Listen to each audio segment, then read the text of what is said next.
તો સાબરકાંઠા જિલ્લામાં અષાઢી બીજથી સમગ્ર જિલ્લામાં મેઘમહેર જોવા મળી હતી।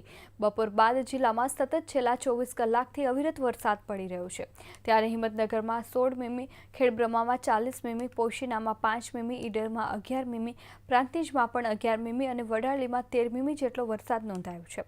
વરસાદના કારણે ઉત્તર ગુજરાતમાં ઠંડક પ્રસરી ગઈ છે।